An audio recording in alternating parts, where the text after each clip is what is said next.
Social media पर एक बार फिर से जोरों शोरों से है सीमा हैदर का केस, क्योंकि यहाँ पर लगातार सीमा हैदर को लेकर सवाल उठ रहे हैं। पहला सवाल जहाँ पर ये था कि सीमा हैदर जासूस है, वहीं अब सवाल इसलिए भी उठ रहे हैं क्योंकि हाल फिलहाल में पुलिस के हाथ सीमा हैदर के खिलाफ कई सबूत लगे हैं। जी हाँ, आपको बता दें कि सीमा हैदर से जुड़ी 3 फर्जी आधार कार्ड पुलिस के हाथ लगे हैं, जहां पर किस तरह से उसने ये 3 नकली आधार कार्ड बनवाए और इन 3 नकली आधार कार्ड को बनवाने में उनके प्रेमी सचिन ने उनकी पूरी मदद की है। जहां पर धोखेबाज लग रही है सीमा हैदर, तो वही कहीं ना कहीं सीमा हैदर के साथ मिले हुए हैं उनके प्रेमी सचिन। क्या है पूरी खबर, देखिए रिपोर्ट। सीमा हैदर के साथ सचिन को होगी जेल की सजा, पुलिस के हाथ लग चुकी है बड़े सबूत। अब ये सबूत क्या है? तो पबजी खेलते हुए नोएडा के सचिन का कांटेक्ट में आई पाकिस्तानी महिला, जिसने 3 फर्जी आधार कार्ड बनाए थे। फर्जी आधार कार्ड बनवाने में पाकिस्तानी महिला सीमा गुलाम हैदर की मदद उसी के प्रेमी सचिन ने की थी। वो नेपाल से बस में सवार होकर 13 मई को सीमा रबुपुरा आ गई। महिला पहले पाकिस्तान से दुबई गई और वहां से नेपाल के लिए फ्लाइट का टिकट करवाया। इसके बाद नेपाल से वो नोएडा सचिन के पास आ गई।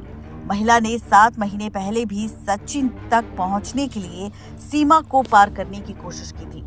हालांकि उस दौरान सीमा बॉर्डर को क्रॉस नहीं कर पाई थी। सुरक्षा कर्मियों ने सीमा को पकड़ लिया था और उसे वापस उसके देश पाकिस्तान भेज दिया था।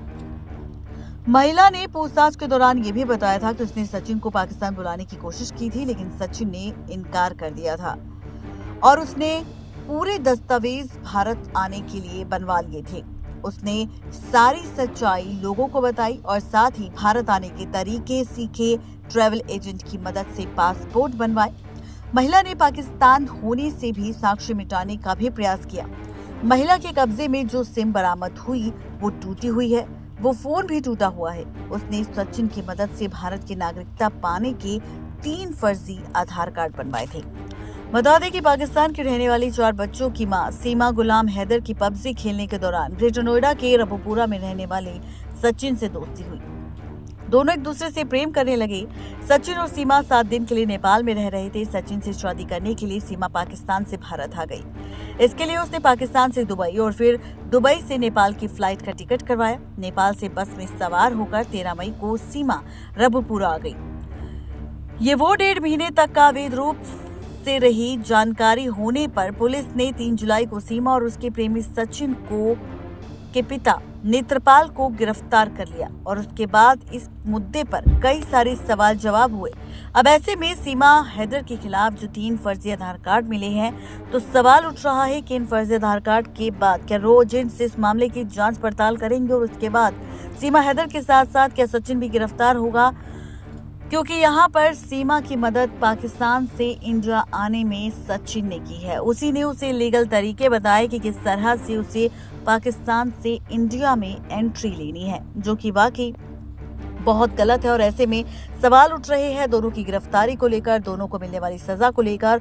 और सीमा हैदर पहले से ही लोगों की शक की निगाहों में है, तो सवाल उठ रहे हैं कि आखिर अब क्या फैसला लेगी सरकार। नेक्स्ट लाइव की रिपोर्ट। तो ये थी आज की खास रिपोर्ट सीमा हैदर को लेकर और उनके फर्जी आधार कार्ड को लेकर। आज की इस खास रिपोर्ट में सिर्फ इतना ही। देखना ये होगा कि इन आधार कार्ड की सच्चाई सामने आने के बाद क्या सरकार यहाँ पर सीमा हैदर के खिलाफ कोई कड़ा एक्शन लेगी या फिर होगी सीमा के साथ साथ सचिन को भी जेल की सजा।